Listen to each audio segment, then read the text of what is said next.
दूध पीना हमारी सेहत के लिए बहुत ज़्यादा ज़रूरी है, लेकिन अगर दूध ही नकली है तो वो हमारी सेहत के लिए और ज़्यादा नुकसानदायक हो सकता है। पर सवाल यह है कि पता कैसे करें कि दूध असली है या नकली। मैं आपको बताता हूँ। नंबर 1, आप दूध को सूंघिए। अगर उसमें डिटर्जेंट की गंध आ रही है, इसका मतलब आपका दूध सिंथेटिक है।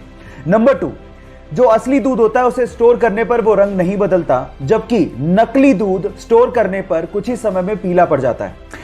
और तीसरा सबसे अच्छा तरीका है कि आप दूध की कुछ बूंदें लें और उसे चिकनी लकड़ी या फिर चिकने पत्थर पर टपकाएं, और अगर वो बहते हुए सफेद धार बनाए तो इसका मतलब यह है कि आपका दूध असली है। अब आपको पता लग गया होगा कि दूध की जांच कैसे करनी है। सो ये नॉलेज दूसरों के साथ शेयर करना मत भूलिएगा। गाइज, आप लोगों ने कुछ हफ्ते पहले हुआ कराची का विमान हादसे के बारे में सुना होगा। उस विमान हादसे से ठीक पहले पायलट ने एक ऑडियो मैसेज दिया था कंट्रोल रूम में, और वो ऑडियो मैसेज वायरल हो गया था। उस ऑडियो मैसेज में वो पायलट बार बार कह रहा था मेडे मेडे मेडे। अगर आपने ध्यान से सुना हो तो मेडे मेडे मेडे पाकिस्तान 830।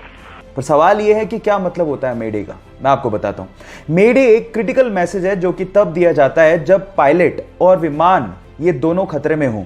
और मेडे एक्चुअली एक फ्रेंच वर्ड मेडर से लिया गया है, जिसका मतलब होता है मेरी मदद करो, मेरी मदद करो। क्या इसके पहले तक इफेक्ट आपको पता था? और अगर नहीं पता था तो चैट सेक्शन में लिखना मत भूलिएगा।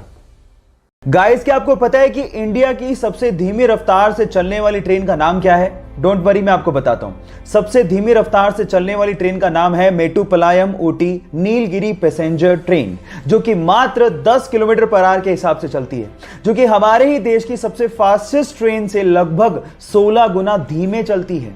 अब आप लोग सोच रहे होंगे कि इससे बढ़िया तो मैं पैदल ही निकल जाऊं, लेकिन ये ट्रेन इसलिए इतना धीमे चलती है क्योंकि ये ट्रेन पहाड़ों से होकर निकलती है।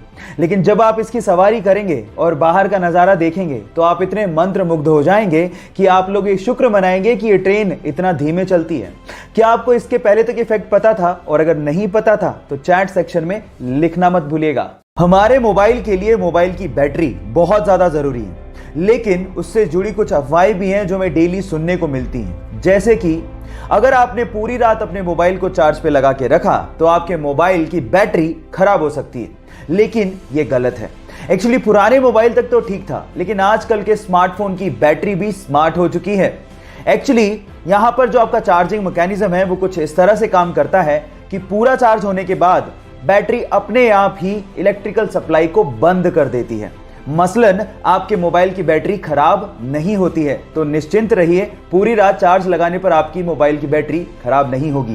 क्या इसके पहले तक आप ये फैक्ट जानते थे? और अगर नहीं जानते थे तो चैट सेक्शन में लिखना मत भूलिएगा। अच्छी हैंडराइटिंग से आप किसी भी टीचर को इंप्रेस कर सकते हो, और कई लोगों ने बचपन में अपनी हैंडराइटिंग को ठीक करने के लिए कोशिश भी की होगी। कईयों ने ठीक कर ली होगी और कईयों ने टीचर से मार भी खाई होगी।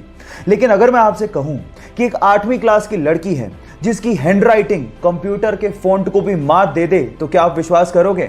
जरा ध्यान से देखिए इस हैंडराइटिंग को।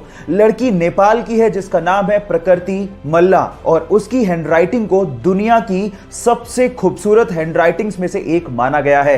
क्या आप लोगों को भी लगता है कि कंप्यूटर के फॉन्ट को भी मात देती है प्रकृति की राइटिंग? चैट सेक्शन में लिखना मत भूलिएगा।